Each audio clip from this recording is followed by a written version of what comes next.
Well, first of all, Dan, what did you think of that presentation? Amazing, very impressed. And I think actually the pharmaceutical field is very open for disruption because it concerns health, but the processes are very slow and inefficient. And what strikes me as a statistics is that in emerging markets, third world countries, about 60% of the medicine that goes over the counter in a pharmacy is fake. Is actually, counterfeited by organizations who take the real medicine, sell it on the black market, put some powder in it and sell it. And this is something that can be tackled. This is the trust that's lacking in that industry. And there's, I think, in the EU even a regulation addressing it right now. All right, let me start with Alexander. Tell us about you and how you got into the blockchain world, because you've had a long, storied history through various industries. Tell us how you're getting to the world of enterprise blockchain now. Hello, everyone. It was easy. It's music helps. In 1999, when I was run my record label and music publishing, we fight with piracy. And then I realized that a big service using my catalog. And my friend from Estonia, Tallinn, say, "Oh, I know one of the founders, 3 founders. I know one of the founders, and this guy, we just went to school together." I say, "Okay, give me this guy. I will speak very hard with him." And when I met him and asked why you piracy my catalog, he said, no, it's not piracy. And he explained me about peer-to-peer. So it was torrent called Kazaa. Kazaa, right? Yes. Yeah. And, Who used Kazaa back in the day? Yes, I figured this crowd would. In Jan Tallinn, his name Jan Tallinn, he's explained me these things. And then I started to follow it. And when Bitcoin was invented, so I was ready to invest to my first company. Yes, which is Bitfury Group. Yeah, you were an early investor in Bitfury. Yes, yeah. And then step by step, and now I founding partner of Bitcoin Association. We try to make this technology to enterprise. Yes. Okay, great. And we've heard from Ron. Daniel, quickly, just tell us about your work from the consulting world with enterprises. Yeah, absolutely. I mean, my background initially was I was a coder back in the 80s, 90s, so that's why probably when blockchain technology came up, I was very fascinated. I then became an academic researcher, so I did a PhD on a very interesting subject, can trust develop in entirely virtual communities, so communities that never see each other face to face. So I was researching that, and then after some startup attempts, I ended up in strategy consulting, which is a very interesting field. Strategy consulting basically means you work as a consultant, but exclusively at the board level, CEO level, and you do basically strategy work, right? So you help companies shape their future growth, also solve maybe technological issues if they want to replace their tech stack and things like that. So one of the first questions I talk with companies a lot about when they approach me, as they did, I was in Moscow last week with Alexander at a blockchain and sports event that he hosted. Great event, by the way, Alexander. And a lot of people come up to me afterwards and say, "Oh, okay, great, I heard about Bitcoin SV. I want to do this now in the blockchain." But the thing I often say to people first is, not everything needs to be done on a blockchain. It's kind of like the early internet days where everyone wanted a .com. And so I want to ask the panel, we'll start with Ron. We heard about it obviously from the pharmaceutical world, but what kinds of enterprise applications and functionality do you think are best meant for blockchain use? Anything you can think of besides the pharmaceutical world? I think anything that has digital data and financial component of that is just ripe for that kind of an industry, or something that can be taken in a physical form and easily digitized, like a land title or something like that. I think as far as the industries, government is right up there, insurance, publishing, all the standard stuff. But I think the key here is that just the early adopters will be anybody that has electronic data in electronic form that, and I know that sounds funny, data in electronic form, but anything that you are selling that is digitized. Alexander, what about you? What kinds of things do you think are best used for blockchain technology at enterprise level? As I told you, I know the peer-to-peer technology from the Could you speak up a little bit? We're getting a note to talk louder because of the crowd outside. Yeah, I knew this technology from the entertainment music business, and I will be advocate for media entertainment sport technology, which will be a perfect sector for implement a blockchain technology. For example, you know the term content is king. Yes, content is king in Yes, Hollywood. but the content is king will be in the full power only with help of blockchain, because now platform is king. The Netflix, Spotify, YouTube, they are king. They stay between creators and fans. They keep all data. So creators and filmmakers and movie makers, musicians, they don't know the audience. They have only statistic. So there is so many millions viewers, so millions downloads, so many visitors and the spectaculars and the theater, but no, they don't know it. So the blockchain will help them, instead of distribution, to give access to this, to his masterpiece, masterwork. And for sport, for example, it's not only will be in pharmaceutical, because it's WADA can manipulate with anti-doping, because everything will be written, stay in all this chemical, pharmaceutical test will be stay. But also for the new era of sport, which is was reborn after Ludism in the UK. So we have new era of Olympic Games, which will be reborn because the people will start to have a free time, only 5 days per week, 8 hours per day, because technology revolution. But now a lot of neo-Ludism, which will be for our softwareization and automatization, but people will have much more free time, and this free time will go to entertainment and to sport. And sport will help because we will mix the athletes and cyber sport. So there will be no cyber sport on the computer. They will run, they will fight, they will exercise. Virtual sports. In mixed sport, in mixed reality sport. Yeah. I want to clarify one thing you mentioned for the audience. You mentioned WADA, which is WADA.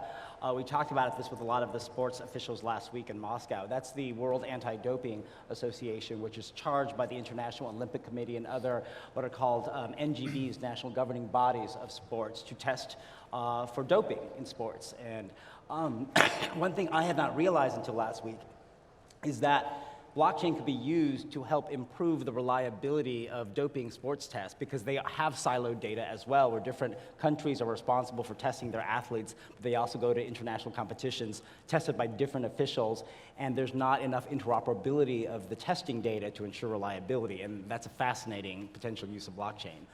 Dan. Jimmy, if you allow me, I'd like to take maybe a more generic answer to your Please. question, because I have the exactly same discussions. Do we need a blockchain? Don't we need a blockchain? Can we do it with a database? I have a simple test that answers basically two questions.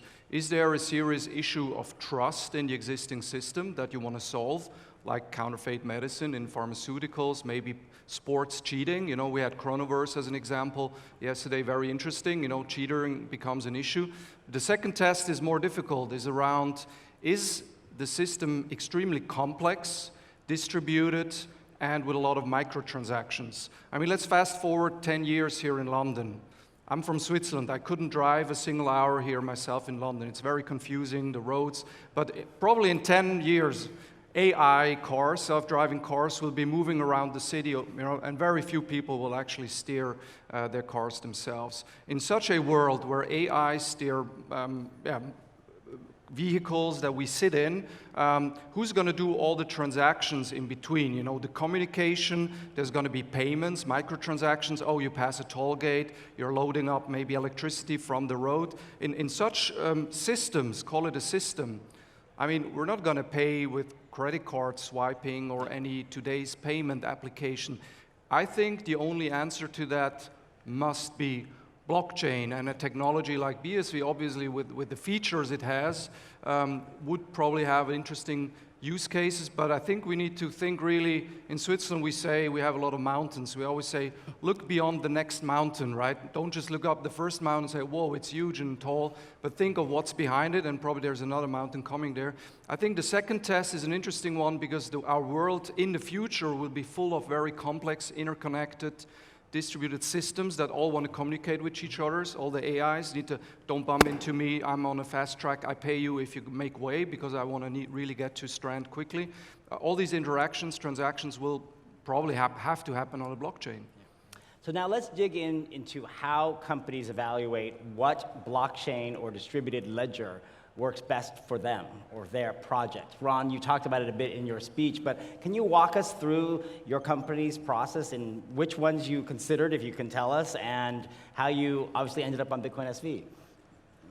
Yes, so initially I was looking at Hyperledger and hosting it probably within our industry, get a group of our industry players together, and we'd form a Hyperledger kind of blockchain solution, right?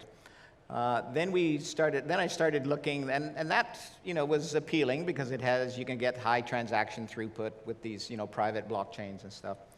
Then I started looking at a company called Archain, and it was appealing to me because our biggest issue with any of these solutions, and knowing we kind of, after looking at it, we wanted to go to a public blockchain.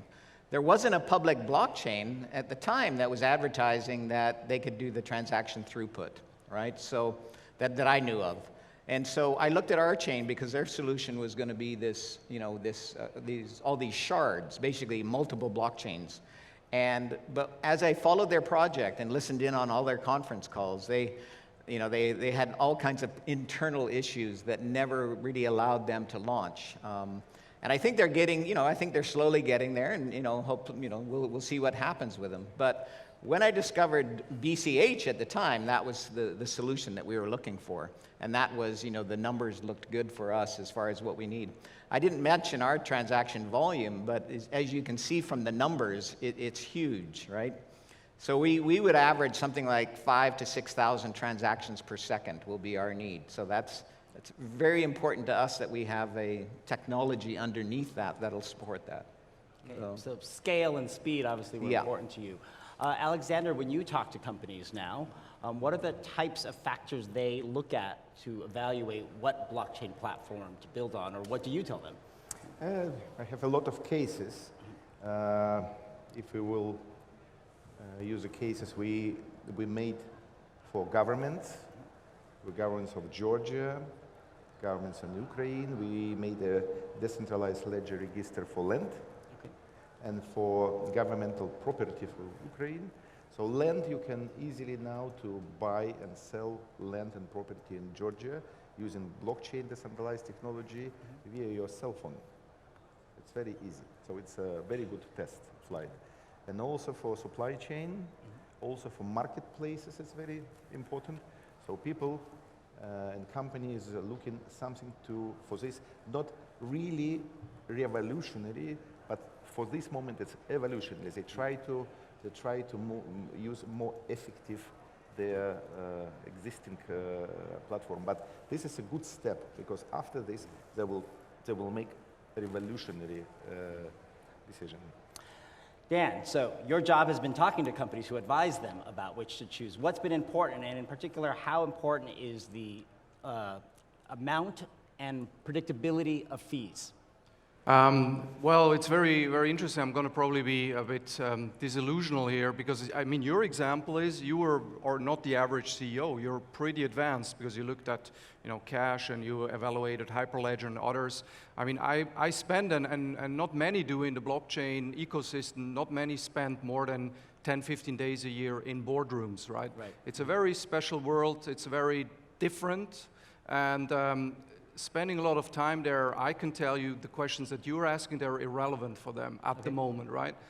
They're not asking, I mean, if they hear unlimited block size, it's not a good thing because they sound, whoa, that's probably then too big than what I need and it's probably too expensive. If something is unlimited, it's too expensive. So I think we need to change the lingo, we need to change the communication. There's a communication gap between the boardrooms of large corporates. I'm specifically talking about large corporates, right, who have interesting use cases. I see in the criteria 4 factors that in my discussions in boardrooms with CEOs, CTOs, CEOs really matter to them. Question number 1 is governance. Who is in control of that blockchain? Is it a person? Is it no one? Is it an organization? So how credible are the people I'm going to deal with? Yep. Because obviously, if that's not looking good to them, they're afraid. They don't want to build something on something. That's also the reason why Hyperledger is very, very popular in the corporate world. Oh, IBM. Of course, I know IBM. I mean, so this is one. Number 2 is they're, of course, interested in the specs, so they want to know is the technology good enough for what we need, but at the right price. So this is where your question about fees comes in. It just needs to make economically sense, but they're not probably looking for the technically most excellent solution, but just something that does the job at the right price. Okay. Thirdly, very interesting, of course, is regulation, legal aspects. If that blockchain technology does not go down well with their relevant regulators, and for, let's say, an international pharmaceutical company, it's the FDA, but it's many other jurisdictions and their local regulators. So if the blockchain is not compatible with those regulators, hands off. No CEO, no chairman in the world wants to get into a battle over, why did you make a solution? And fourth, and this is something I think important for us here in the room, ecosystem. So they're gonna want to find out, how big is the supporting ecosystem. If they decide to go, let's say, with BSV, can they in 6 months hire 5 world-class, top-notch BSV developers in their company, in their IT department? And if that market is not there, and it's hard to find these people, and they're all having different jobs, and they're not willing to work for a large corporate, it's going to be tough. So what we discussed yesterday, the certification of being a BSV developer, that's all going to help. But of course, the larger the crowd is, the larger the available market, the more interesting it gets. And especially if they ask in their own IT department, who of you knows about that blockchain technology? And the CTO shrugs and says, never heard of it, I don't know about it, let's ask someone else. Yep. So companies don't want to get in a high dependence on an external consultancy or IT provider. So these are the 4 factors, and I think it's governance, it's really price for value at the right level. The regulatory side, is this thing, are my regulators going to like it, or am I putting myself into big trouble? And then fourth is the size and quality of the ecosystem. Yeah, and on that last point, we recognize that's why we are doing so much work to launch this developer training initiative, and also the certification is about our ability to communicate to the business marketplace that this is a person that we believe satisfies certain requirements from training. I think that's, hopefully you understand now why that's an important initiative for us. Just to add on that, because I'm not going to mention that blockchain, but there's a lot of IT people that migrate very quickly into being blockchain experts, right? They make some online courses, they learn that script language, and then 3 months later, they say, I'm an accomplished blockchain developer, and this is where certification is very important. Yeah. One of the things that people talk a lot about in evaluating the platform to build a project on is this question of public blockchain versus private blockchain. Now, if you ask Craig Wright, anything that is not a public blockchain is not a blockchain, and that it's a redundant term. His belief and our belief of blockchain is inherently public, otherwise it's not really a blockchain. Otherwise, it's just a database. But on this question of a public ledger versus a permissioned or private ledger, maybe that's the better way to discuss it, how are you finding companies, do they even understand the consequences of each different choice? And how are you finding what factors they use to make that decision? Sasha, are you seeing that discussion among the companies you're involved with? I want to add one thing about the public and the private blockchain. The blockchain, Bitcoin blockchain, there is only one infrastructure which was built by all of us. Non-governments, no companies, no big transactional companies, only by us. There is no other technology was built by us infrastructure, and it's only Bitcoin blockchain. All other white papers, it's how say Dr. Wright, is bullshit. so it's the first. And very important to talk to the companies. You know what it means digital native. Then it was digital native, then it was mobility native, and now I call it decentralized native. So Centralized native? yes, the young generation, which is 20 years old, they completely already decentralized. They don't like centralization. They completely decentralized by nature, by native. They already good. So every company which run by people, decision maker about 30 years old, easy listen. If you want to target the company, if you see if it's a decision maker, it's a 30, 35 years old, it's much more easy to talk and to explain about the technology, at least for test flight. I see. Ron, obviously you explained a little bit about why you chose a public blockchain. How do you think other industries would evaluate that question of private versus public blockchain? What would you tell them? Well, I think everybody starts out when you're a corporation and you think you need a private one, right? But It's control, it's the sense of control. Yes, then you have the control. But the further you get into it, the more you understand that, like every corporation in the United States initially probably had their own intranet, right? So if you look at this, the progression of the internet, every corporation put in an intranet, and they discovered over time is that it makes no sense at all to have an intranet, right? You want to be on an internet because then you can talk to all your trading partners, all the stakeholders, very, seamlessly. Whereas having an intranet in there is just adding a lot more complexity than what you need. And I think I would make a prediction that in a few years we won't even see private blockchains, right? It'll be public. So hopefully. Good prediction, Ron. Yeah. We like to say we don't want a world of 1,000 blockchain projects. We want one with thousands of uses, right? It's much more useful that way. Dan, you probably talk to companies a lot about this. I'm sympathetic what Ron says, but I'm willing to bet a bottle of wine in St. Lucia that there will still be a few private, because as you say, it's controllable, and not every use case is world Correct. spanning, right? So for some smaller use cases, but then of course you can always say, why don't you just buy a database?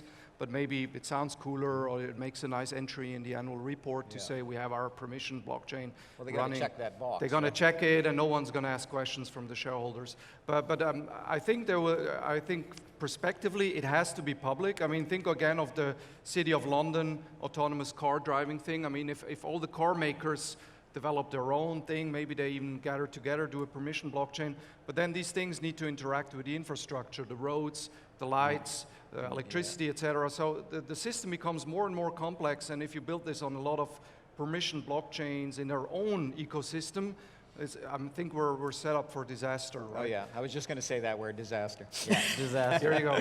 So I'm willing to do that bet that there will, in 5 years, there'll still be some permission. There's a lot of people in this audience and watching on the live stream who are the builders of the future on Bitcoin SV's blockchain in particular. But what advice would you give people watching as to what they can create or develop that would help enterprises build more easily and better things on blockchain? Anyone? I will advocate for sport media and entertainment. Yes, you love sports media and entertainment. Yes, try to make, if you will, in this sector, build something. Try to make easy creation and easy access to the masterpiece. This is my advice. So it's about easy access to someone's content, right? Or Yes, to someone's masterpiece, because it's when before digital era, you know that it was a term master tape.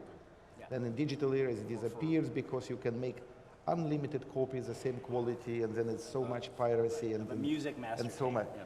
But master of the table. But now with the blockchain, we will reborn this term, and every creator can make only one master tape, only one file, and instead of distribution of million files in eating traffic and service and everything, servers, so he can allow access to his master. And he will know the data, he will know audience, he will know, he's a spectacular. It would probably actually change the whole concept in music law licensing of master use licenses, right? Yeah. Yes, business model. Yeah, yeah. It's a new business model for what's known in the music industry as a master use license. Dan, what would you recommend? Because I'm Swiss, I can probably say whatever I want, right? We're always Yes, neutral. you're and always neutral. You can say whatever you want. This is a safe territory. Exactly, thanks.